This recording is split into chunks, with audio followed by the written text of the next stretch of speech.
اعوذ باللہ من الشیطان الرجیم بسم اللہ الرحمن الرحیم رضیت باللہ ربا وبالاسلام دینا وبمحمد صلی اللہ علیہ وسلم نبیا ورسولا رب اشرح لی صدری ویسر لی امری واحلل عقدۃ من لسانی یفقہوا قولی۔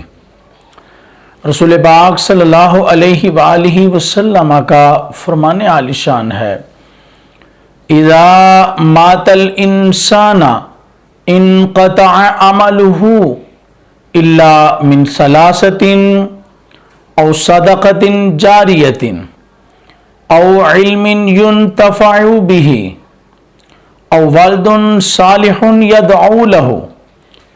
رسول پاک صلی اللہ علیہ وآلہ وسلم کے اس فرمان کا مطلب یہ ہے کہ انسان جب مر جاتا ہے اس کے اعمال کا سلسلہ منقطع ہو جاتا ہے، کٹ جاتا ہے۔ ظاہر ہے انسان نے جب مر جانا ہے تو اس کے اعمال کا جو دفتر ہے وہ بند کر دیا جاتا ہے۔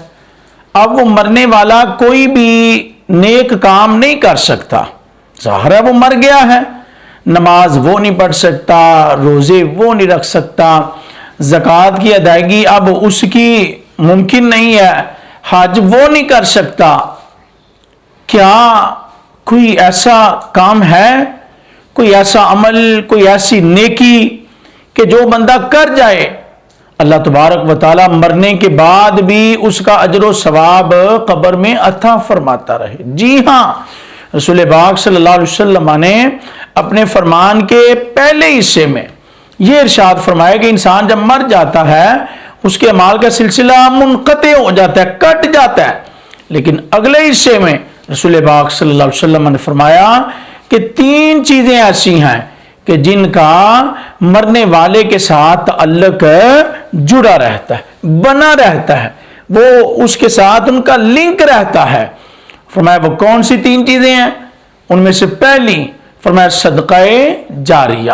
صدقہ جاریہ، مرنے والا کو نیک کام کر گیا، مسجد بنا دی، مدرسہ بنا دیا، پانی کا انتظام کروا دیا، راستہ صحیح بنوا دیا، گزرنے کے لیے پل بنا دیا، جب تک اس کی بنائی ہوئی مسجد سے لوگ فائدہ اٹھاتے رہیں گے، نمازی نماز پڑھیں گے، قرآن پاک کی تلاوت کریں گے، دین اسلام کی تعلیم کو سیکھیں گے، ایسے ہی مدرسے میں جب تک جو بچے ہیں، طلباء ہیں، وہ قرآن پڑھتے رہیں گے، دین سیکھتے رہیں گے، مرنے والے کو اس کا اجر و ثواب پورا قبر میں عطا کیا جاتا رہے گا۔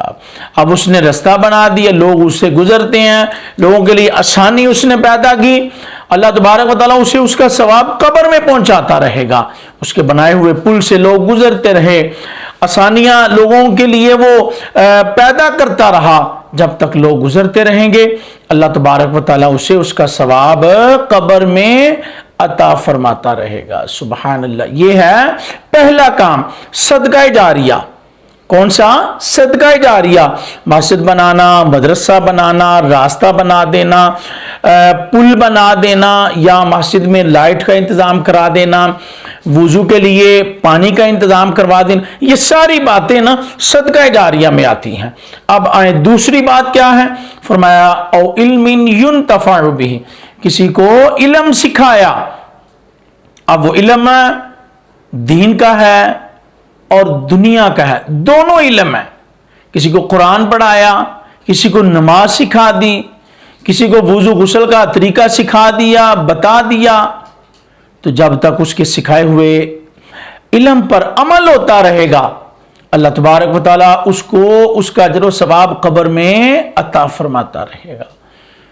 یہ دوسرا کام ہے کہ جو کرنا ہے منافع علم، بلکہ علماء نے تو یہاں تک لکھا ہے اگر کسی کو ہنر سکھایا، کسی کو رزق حلال کے واسطے کوئی ہنر سکھا دیا، کوئی کام سکھا دیا، کوئی کام کرنا بتا دیا، جب تک اس کے سکھائے ہوئے اس ہنر سے، اس کام سے لوگ فائدہ اٹھاتے رہیں گے، رزق حلال کماتے رہیں گے، کھاتے رہیں گے، اللہ تبارک و تعالی مرنے والے کو اس کا ثواب قبر میں عطا فرماتا رہے گا۔ اللہ اکبر۔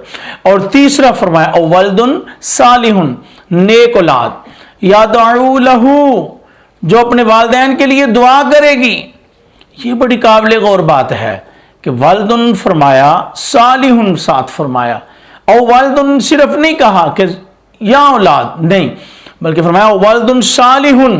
بات کو سمجھنے کی کوشش کریں کہ نیک اولاد، ظاہر ہے نیک اولاد ہوگی تو وہ صدقہ جاریہ ہوگی، وہ اولاد نماز پڑھے گی، اللہ تبارک و تعالیٰ کی رضا والے کام کرے گی، اللہ رسول کی فرما برداری میں زندگی گزارے گی، تبھی تو وہ اولاد نیک ہوگی، صدقہ جاریہ ہوگی۔ اگر وہ اولاد نافرمان ہوگی اللہ رسول کی، تب تو وہ گناہ گار ہوگی، وہ تو اپنے والدین کے لیے بھی پکڑ کا باعث بنے گی۔ تو میں اولد صالح یدعو لہ، نیک اولاد جو اپنے والدین کے لیے دعا کرے گی۔ آئیں، آج ضرورت ہے، اپنے بچوں پر محنت کریں، محنت کریں، پیار سے، محبت سے، تھوڑی ڈانٹ سے انہیں نمازی بنائیں، قرآن پاک پڑھنے والا بنائیں، دین کے ساتھ ان کا تعلق جو ہے وہ مضبوط کر دیں، شرم و حیا کا درس دیں، انہیں بڑوں کا ادب و احترام سکھائیں۔ آج ہماری یہ محنت پھر سدا ہمیں فائدہ دے گی۔ اگر ہم دنیا میں ہوں گے تب بھی فائدہ ہوگا، اگر اپنا وقت گزار کر ہم نے دنیا سے چلے جانا ہے، قبر میں ہوں گے تب بھی ہمیں اس کا ثواب ملتا رہے گا۔ 3 صدقہ جاریہ رسول پاک صلی اللہ علیہ وسلم نے جو بیان فرمائے وہ میں نے آپ کی خدمت میں عرض کی ہے۔ پہلا صدقہ جاریہ، مسجد بنانا، مدرسہ بنانا، رستہ بنانا، پل بنانا۔ دوسرا فرمایا منافع علم، کسی کو علم سکھایا، دین پڑھایا، قرآن پڑھایا، ہنر سکھایا، کوئی کام بتا دیا، جب تک یہ بھی لوگ فائدہ اٹھاتے رہیں گے اس کا ثواب اسے برابر عطا کیا جاتا رہے گا۔ اور تیسرا فرمایا اولد صالح، نیک اولاد جو دعا کرے گی، یدعو لہ، جو دعا کرے گی۔ یہ 3 باتیں بڑی اہم ہیں، اتنی اہم ہیں کہ یہ کرنے سے نا بندے کا ان کے ساتھ تعلق مضبوط جڑ جاتا ہے، کسی صورت بھی ٹوٹتا نہیں ہے، بندے کا ان سے رابطہ رہتا ہے، دنیا میں ہے تب بھی، قبر میں ہے تب بھی اس کا رابطہ ان کے ساتھ جڑا رہتا ہے۔ آئیں دیگر معاملات میں کوششوں کے ساتھ یہ 3 کاموں میں بھی محنت کریں، اپنی زندگی میں کچھ صدقہ جاریہ کر جائیں، کسی کو سکھا دیں، کسی کو علم دین، علم دنیا سکھا دیں، یا اس کی سیکھنے میں، سکھانے میں اس کی مدد کر دیں۔ اور تیسرا اپنی اولاد پر محنت کریں، انہیں اخلاق سکھائیں، انہیں قرآن سکھائیں، رسول پاک صلی اللہ علیہ وسلم کی محبت سکھائیں۔ اللہ جل شانہ کی بارگاہ میں دعا ہے اللہ عمل کی توفیق سے ہم سب کو مالا مال فرمائے، آمین بجاہ النبی الامین صلی اللہ علیہ وسلم۔